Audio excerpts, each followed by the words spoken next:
விவகாரத்து கேட்கிறாள் அம்மா. மருமகனோடு மகளும் மருமகளோடு மகனுமாய் சூழ்ந்து நின்ற ஒரு நாளில் அதிரடியாய் அம்மா சொன்னாள், தனக்கு விவகாரத்து வேண்டுமென. ஆளாளுக்கு தங்கள் அனுமானங்களையும் கேள்விகளையும் ஆயுதமாய் எடுக்க ஆளைப்போய் அதிர்ச்சியில் வாயெடுத்து நின்றிருந்தார் அப்பா.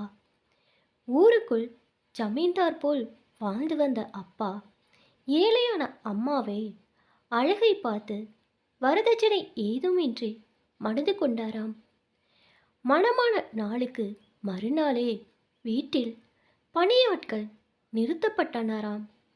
அன்று முதல் இன்று வரை அடுப்படி முதல் தோட்டம் வரை அத்தனை வேலைகளையும் தனி ஆளாய் செய்து ஓடாய் தேய்ந்து போனேன் என்று அழுதாள். அன்பாய் அனுசரணையாய் ஒரு நாளும் இருந்திருந்தாட அவரிடம். ஏன் இப்படி என கேட்டபொழுது, உனக்கெல்லாம் கல்யாணம் ஆனதே பெரிய விஷயம், அன்பு வேணுமாக்கும் என எரிந்து விழுந்தாராம். அப்பொழுது நான் வயிற்றில் இருந்தேனாம். தன் குடும்பத்து ஆட்களின் முன்பாக மிகவும் கேவலமாக பேசி அவமானப்படுத்துவாராம்.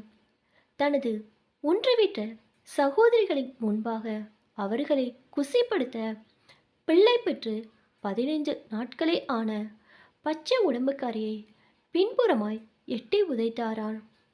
குரல் ததும்ப அம்மா சொல்லி கொண்டிருக்க எனக்கு வலித்தது. இத்துன்பங்களோடு போராடுகையில் 2வது குழந்தையும் பெற்று எடுத்திருக்கிறாள். உணவு, உடை, குழந்தைகளுக்கான பராமரிப்பு செலவு என அனைத்துக்குமாய் அவரது அம்மா மற்றும் தங்கையிடம் கையேந்த வைத்தாராம்.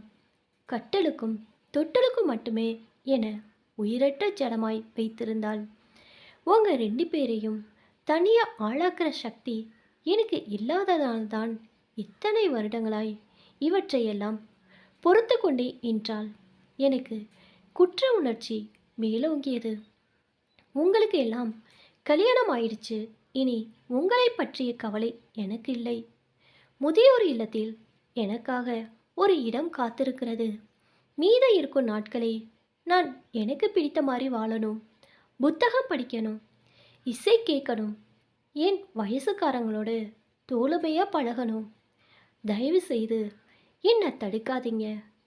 கண்ணீரோடு கைகூப்பி நின்ற அம்மாவை தேற்றுவதா தடுப்பதா என்று அறியாமல் அனைவரும் திகைத்து நிற்க அம்மா வாசலை கடந்து வெளியேறி கொண்டிருந்தாள்.